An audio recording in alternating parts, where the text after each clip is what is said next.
This is rolling review number 1, Thursday recording.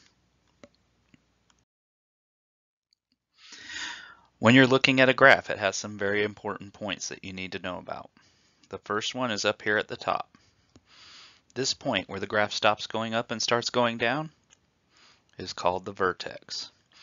The vertex is always going to be either the highest point of your graph, or if your graph is going in the other direction, it is the lowest point in your graph. So it is either a maximum or a minimum.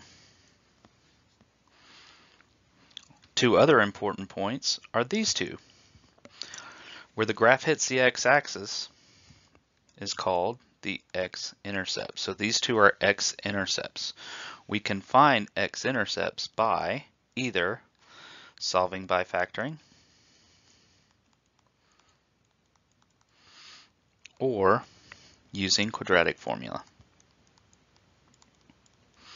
In either case, the y value has to be 0. So it's gonna say 0 equals your equation. The other important points you're gonna have is this one down here at the bottom, which is your y-intercept.